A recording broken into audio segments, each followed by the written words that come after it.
These are grapes from my son's garden. He's got a beautiful pergola. Here you can see a little footage of him picking them proudly for me.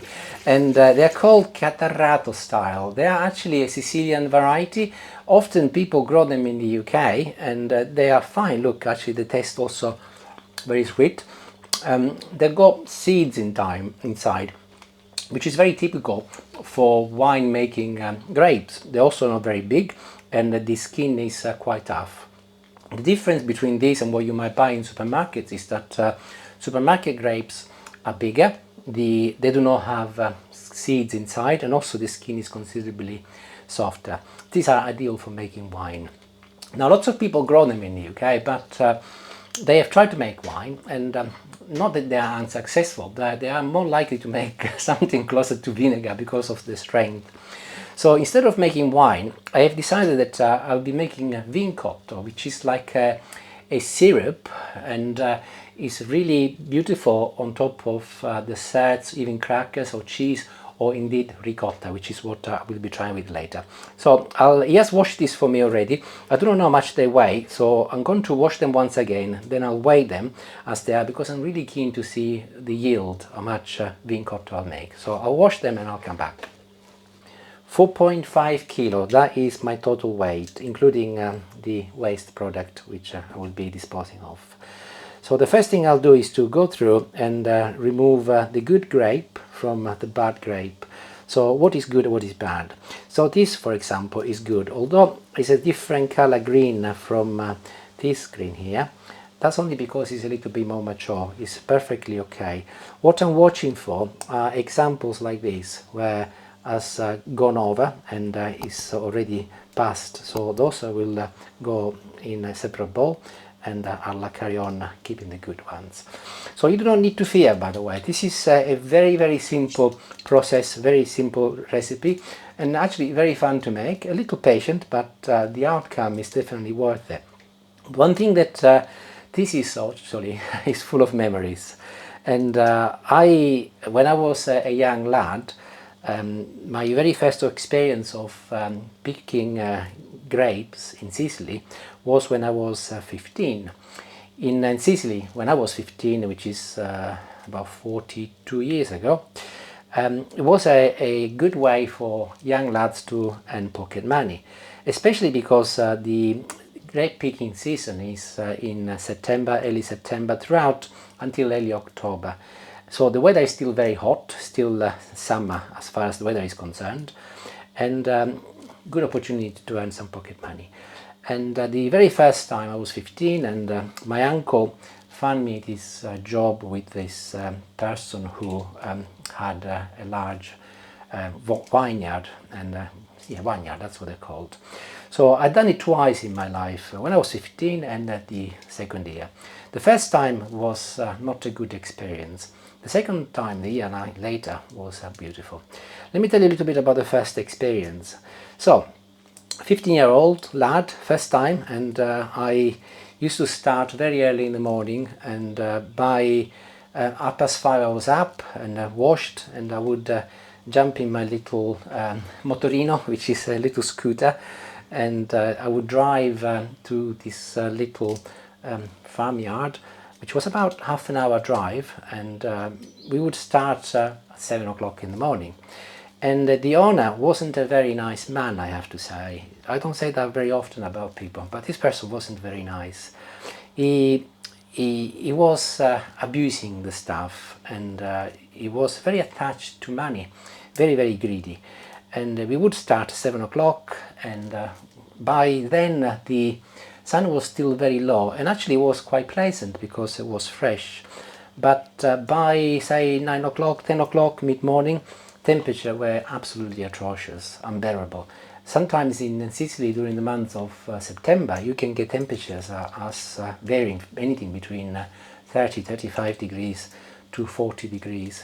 So come 10 o'clock I would have already taken my shirt off and in the baking sun, and we would work uninterruptedly until lunchtime, which was about 12:30, 1 o'clock. But this man, he would sit in his tractor, and he would read a newspaper, and he would have his iced coffee or cold water, and he would shout at us. He would tell us to go faster. He would tell us that we were leaving grapes behind, and he wasn't a very nice person at all. And to make matters worse, come lunchtime, we would only have about 20 minutes break, and then back to work. And you obviously draw your own lunch and so on. And we then would work uninterruptedly until 5 o'clock in the afternoon. That was the deal. However, he didn't actually stick to the deal, because if you hadn't finished your line, although it would have been there in the morning, he would actually make you stay until you finished your line, and then you only go home when you finished your line. So sometimes, very often, we would stay there until 20 or 5:30, but he would only pay us until 5 o'clock, because that was the deal, and he would say that it was our fault for being too slow. That is very logical. So, never mind, I didn't actually mind the grape picking bit of it. I enjoyed it. What I did not enjoy was his leadership. And to make matters worse, when I finished my week, I was only there for a week, I actually earned 110,000 lira. Back 40 years ago, that would have been about 50 pounds in English money, about $65 US dollars. In today's buying power, the equivalent in terms of inflation would have gone up about four folds since the last 40 years. So 50, what bought you 50 pounds, say 40 odd years ago, you would have to spend 200 pounds today, or 270 pounds in US dollars, to give you an indication. So for a 15-year-old lad in Sicily back then, or even today, that was a lot of money. And I didn't have much money. To me, that was the very first time and first opportunity I could earn money on my own to buy some new books instead of buying recycled books, but also some new clothes instead of relying on what might have been passed down by my brothers. So when it came payday, bearing in mind that it was payday, he said to me that he didn't have cash on him. And he would have given the money to my uncle, and then he would have passed it on. So, being naive, I believed him, of course, and all I wanted to do is to go home and sleep. I was so tired after a week of hard work. So when I go home, and then I waited, and the money didn't come for another month. One day my dad came and he gave me 100,000 lira to say that the money has been passed to him by my uncle, and he was 10,000 lira short. And he said to my uncle that it was enough for a young lad like me, 100,000 lira. And both my uncle and my dad agreed that it was too much money, and 100,000 lira would have been okay, although it's not what we had agreed. I didn't like that, and I was very taken by that, very disappointed, but not by the fact that I wasn't paid the full 110,000 lira. And 10,000 lira would have been like 5 pounds in English money, or $6. Today's money maybe 20 pounds and $25.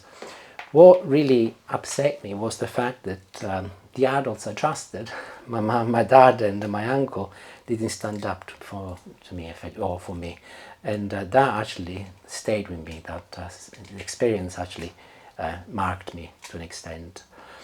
The following year was a totally different experience. I was 16. A year later, a little bit stronger. I was very lean, very lean, but very strong. And I went to do some grape picking with my friend Matteo. He was a little bit older than me, my brother's age. He was a good friend of my brother. And we stayed at his nanny's place, in a place called Santa Ninfa. She wasn't there, I don't know why. And we stayed there for a week. And so he looked after me. He was about 3 years older than me. And we went grape picking together. And with this experience, the reason why it was different, it couldn't have been more different if we tried, actually. So in the morning we would get up early still, and by 7 o'clock Luigi, the owner of the grapeyard, would pick us up from this little square in town, and he would come with his little He had a trailer, one of those trailers where you go 3 seats at the front and then a trailer, not a trailer, a truck, sorry, not a trailer. You see them often in America actually, and it was red, I remember the color. He would pick us up from the square and about 6:30 and ready to start at 7 o'clock. And I remember vividly the very first day when we arrived in the farm, the vineyard, and we arrived at this beautiful cottage, and there were his family there, his wife, his mother, his father, uncles, and they were all sitting around the table drinking espresso and having breakfast. They were eating croissant, which is like a cornetto. They call cornetto in Italian, not the ice cream, they are croissant, but they're filled with either jam or marmalade. And immediately they invited us around the table to sit with them. And this place was absolutely gorgeous, by the way. It was an idyllic little cottage in the middle of this farmyard, and they had a big space outside. They used to go there to eat and so on, also as a holiday, I suspect. And I remember there were terracotta colors and olive trees, and there was also a big pergola outside the veranda, and full of eating grapes, black and green grapes, and figs trees, and really, really beautiful, shaded, wonderful. And they were just enjoying life. They were having breakfast before they start working. So they invited us, and we sat down and we had breakfast, and it was absolutely beautiful. And immediately I could see a different experience was about to start for me, and I felt almost like part of the family. And the nice thing about this is that then we jumped on a truck, and or a tractor maybe, I think it was a truck, and they drove us to the vineyard, and they gave us the scissors, the secateurs, and they explained to me how to use them, because they knew that I'd done some grape picking the year before, but I was only 16, so they wanted to make sure that I was safe, and they offered me gloves if I wanted the gloves. And we started, and immediately as soon as we started, you could tell it was different. There was banter, there was laughter, they were joking, they were talking to one another. And within the first hour, I realized that somebody was watching how I picked the grapes. And clearly I wasn't doing it right. Young lad, never been shown before. I did it the year before. The bloke used to shout at me because I used to leave grapes behind. And I was doing the same here. So Luigi, the owner, he was a butcher, by the way. I'll tell you why I'm sharing with you that he's a butcher. He came to see me, and he went on one of the vines where I was working, and he showed me, he said, "Look, Francesco, I'm going to show you something." And he collected the grapes that I left behind. Then he went into a new one, and he showed me how to do it. So you go on this angle, then you go around, and when you finish, he said, just step back and take a couple of 2 or 3 meters, step back and have a look, and then from a distance you will be able to see if you left any behind. That way you will make sure that you pick them all up. He didn't tell me off, he didn't say you're doing it wrong, he showed me. And that was lovely, because quite clearly never before the other guy had shown me anything. And he was mucking in, he was collecting grapes, he was helping, and he was just another member of the team. So come 10:30, I hear this bell, you know, like cows were in the field here in the UK and in Italy coming to that. Big bell goes off, and they say break time. And I said the first time, "Oh, do I not need to finish the line?" Being used to obviously having to finish the line before I stopped before. And Luigi said to me, "Don't worry, the line will still be there after the break. Just come and have something to eat with us." So back we went to the little cottage, drove us up again, and we were there for about half an hour. And when we arrived, there was this table full of panini and bread rolls and God knows what else, cakes and all food to give us energy, and orange juice, cold water, iced tea, espresso, and iced coffee. And so again, once again, we were invited to sit down and eat with them, and that was so lovely, because it gave you energy, but also it gave you the mental well-being, that you knew you were with people, with loved people, and they were not there to just exploit you, really. And then we went back and we worked until 1:30. Bell, bell, bell, bell goes off again, and this is the part of the day which actually I enjoy most, because I remember that all of a sudden off we went to the cottage once again, and there was this fire that they started, and in Italy they use, or in Sicily they use dried olive branches to like twigs to make like a barbecue, and within a few minutes, literally, you go very hot. And also called, what I called, a little very hot fire, and because he was a butcher, he would barbecue all sort of meat. So one day we might have had ram steak, another day lamb, another day Sicilian steak, very good quality meat. And there would have been homemade bread, there would have been salad, potato salad, and we would have spent an hour laughing and drinking a little wine before then we went back. And that was really beautiful, because actually it did create the culture of sharing and unity, where we would all work together. And the difference is that actually I was telling Julie this story the other day, and she said, well, you would have felt sleepy surely after all of the food, you wanted to sleep. The opposite, actually, because that would have refueled me with energies, but not just physical energy, also mental energy, because I was so well looked after that I wanted to go the extra mile, not because I wanted to earn money, because I wanted to say thank you for being so welcomed.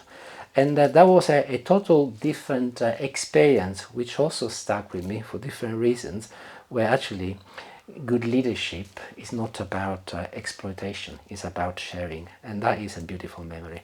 So while I'm doing these grapes and mumbling on about the past, I'm remembering the story about the wasps, and I'm going to share that with you.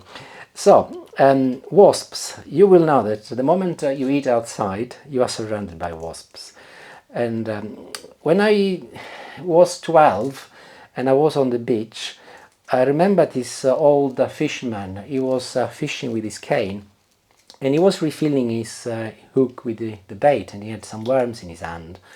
And I noticed that, I was watching him, and I noticed that his hands and fingers were surrounded by wasps. And I looked with surprise and almost terror. And he looked at me, and he could see why I was looking surprised. And he smiled and he said, they are creatures of God. He said, if you leave them alone, they will leave you alone. And those words got stuck with me, because when I then went grape picking the first year when I was 15, immediately as soon as the sun starts shining, and I do talk about shining, by the way, I was surrounded by wasps, and I panicked. And I thought, oh my God, what am I going to do? The man on the tractor was shouting at me not to be scared instead of talking to me.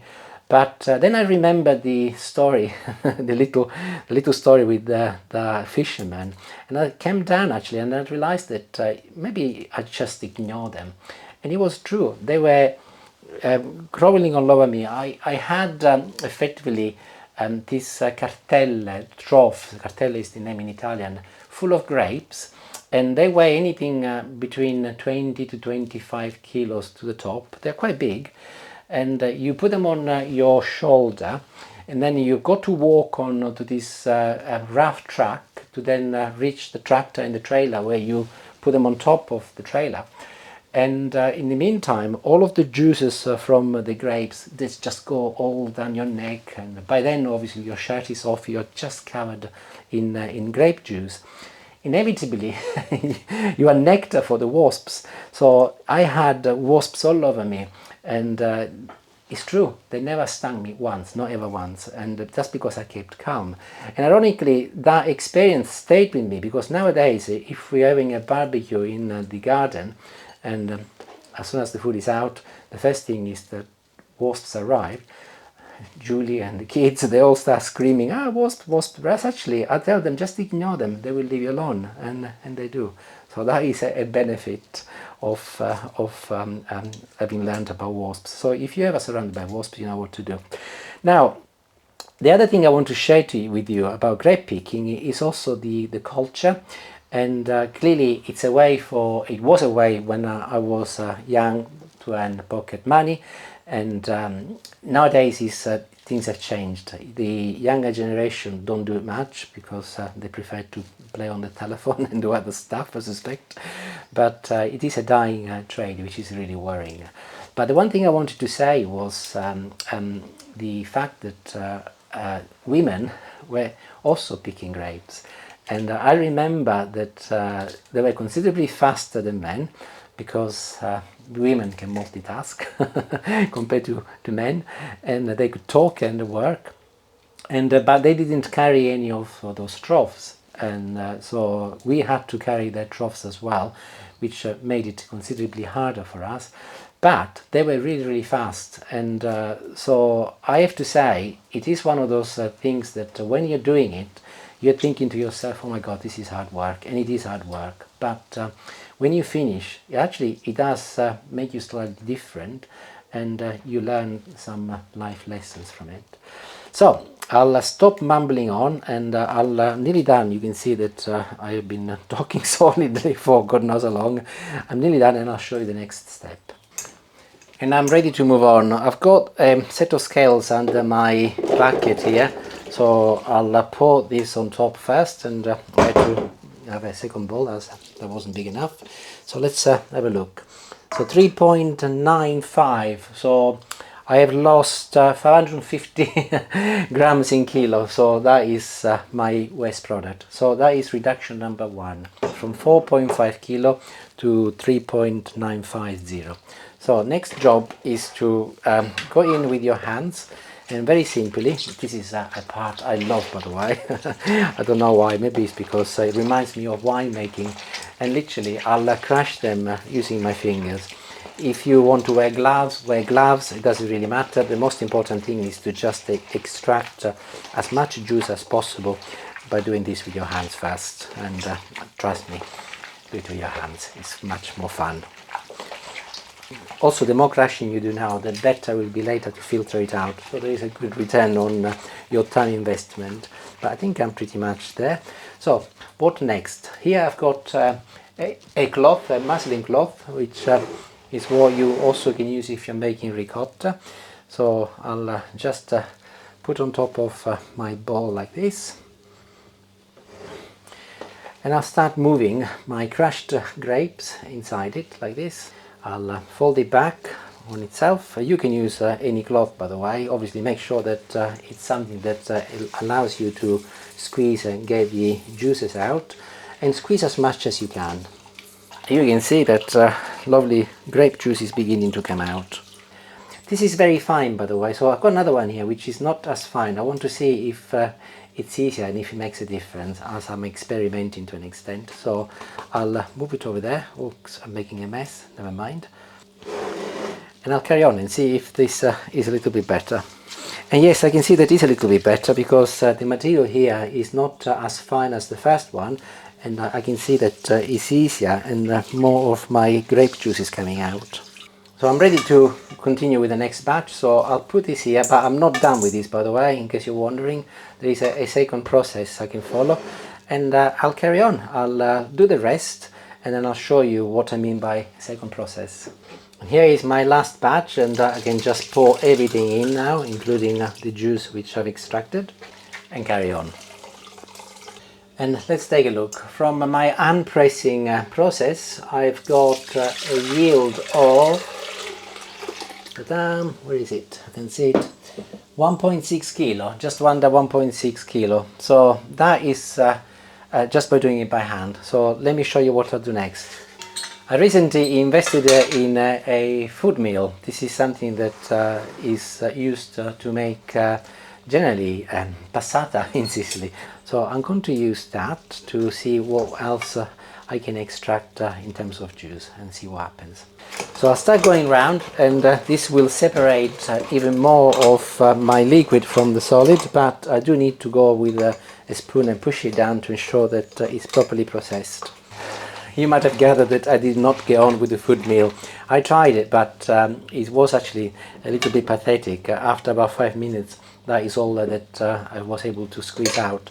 So I decided to go back to option 1 and give them a second crush with my hands. So I'll repeat step 1 once again and see what happens. And yes, my worktop looks a mess, but the objective here is to make Vincotto, not to have a tidy kitchen. So this is the waste that I've left over now, and I suspect that there will be more juice in there, but I've really squeezed and squeezed and squeezed, and this is the additional amount of liquid I was able to extract second time round. So before I wait, I'll add it to the first lot, and if you were doing this professionally, you would have used some wooden barrels with a press, and they really press it down, and they extract as much juice as possible, and they squeeze every little drop. But this one here, it's not gonna go wasted, because with this it will go to Julie in a compost bin, and it will go in the garden. So I'll do a little tidy up, and then I'll show you the next step. It always amazes me whenever I watch a cooking video and everywhere is absolutely spotless, clean, and all of the cutlery in the pots are brand new, and always make me think that's not real. That's not what happens in real life. When you're cooking, you are using equipment and it actually ends up looking worn, and your kitchen will look a mess.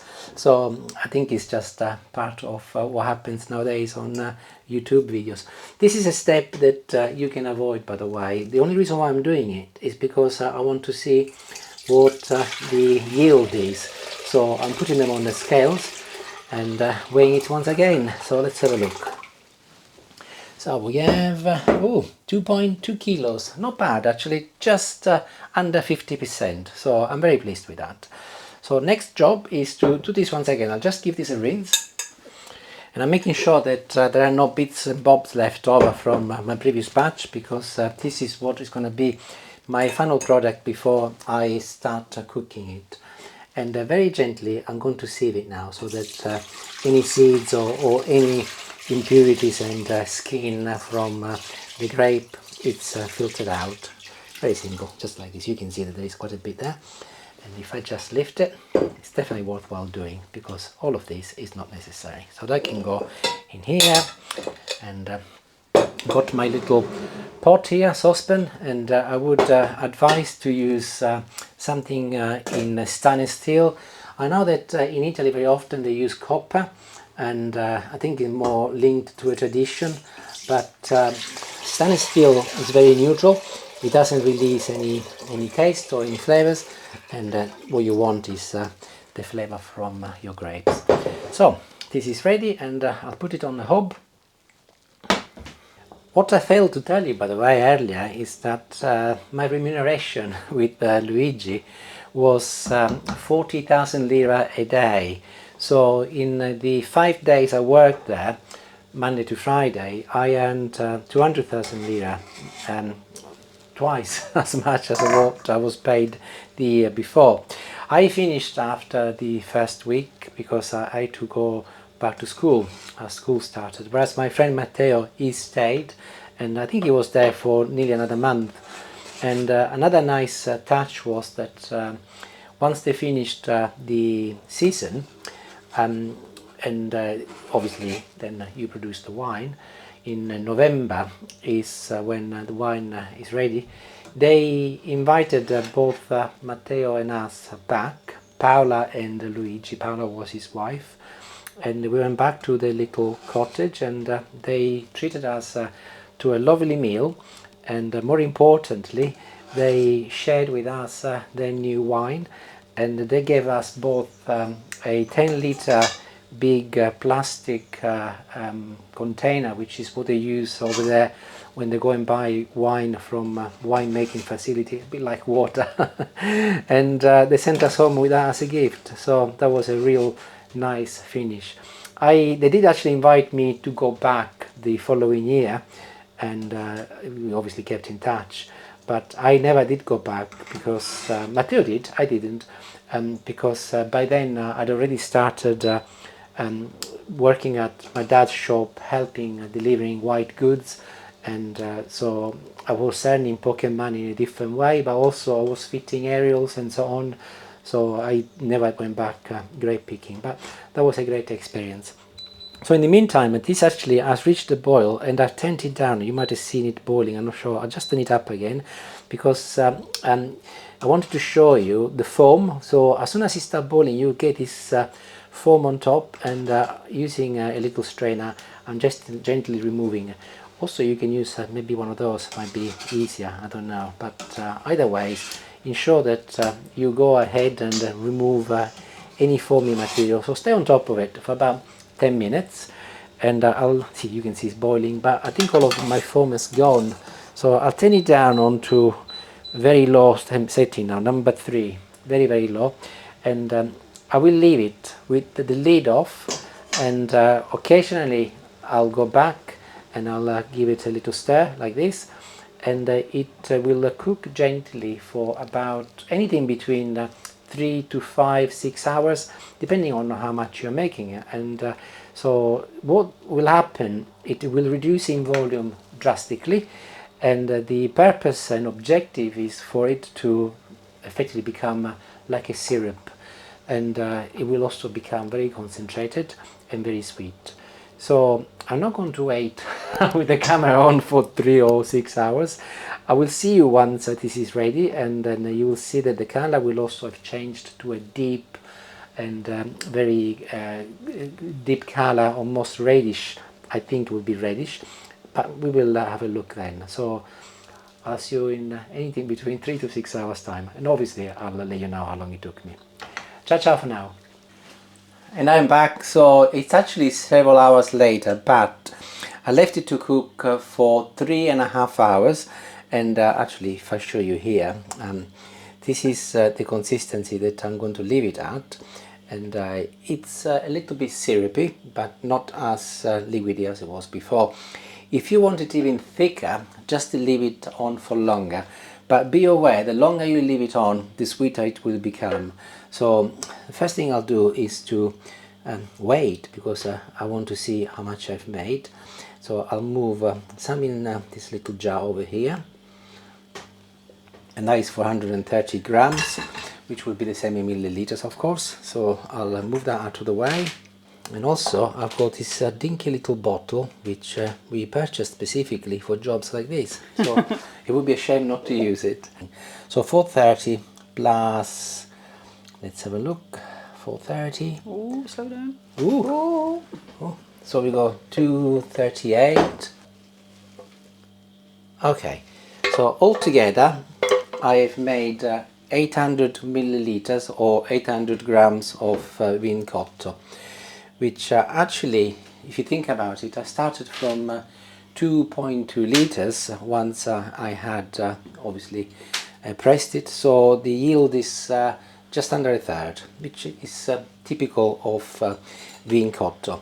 And I started with 4.5 kilos, so that gives you an idea of what to expect.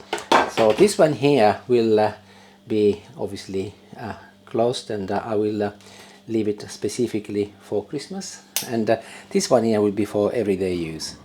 To serve it, you can use one of those honey spoons, I'm not sure what it's called, or a normal spoon. I will use a normal spoon today. This is my homemade ricotta, by the way, and I'll just pick a little and I'll put it on my cracker, and I'll tell you what I'll do though. I'll spread it a little first, like this, and then I'll go ahead and pick some of my Vincotto and just put it on top, and I'll give it a shot.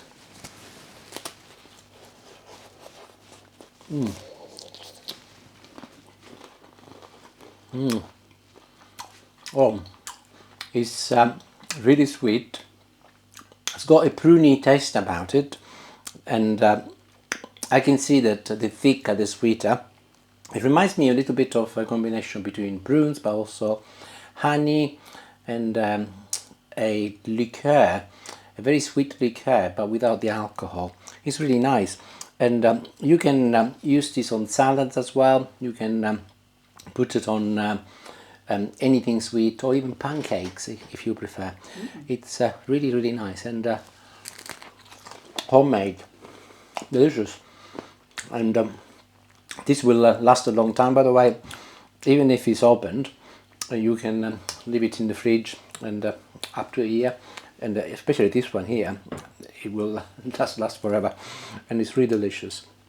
So I hope you give it a shot, especially if you've got access to grapes, but if you do not have any access to the winemaking grapes like I did today, you can still use supermarket grapes, but I would suggest that because they need a little bit more of acidity, you might want to add a little lemon. Maybe you can squeeze in about half a lemon in the quantity that I made, and when you get to the boiling process, you might want to add a little sugar depending on how sweet they are, but that might not be necessary. Just try with the lemon, and you will achieve a very similar result. And you can see that the color, as I mentioned to you, is gone very dark and a little bit reddish, and it's very nice, and this will obviously set and will be beautiful. So let me know what you think about the recipe. It's very simple, as you can see, and if you make it, I would be delighted to hear how you get on. And one last thing, if you decide to go grape picking, go to Santa Ninfa. That is a much better place. Thank you for watching this video, and hopefully you've enjoyed it and you might have learned something today. Arrivederci, grazie, and if you make it, buon appetito. Ciao ciao.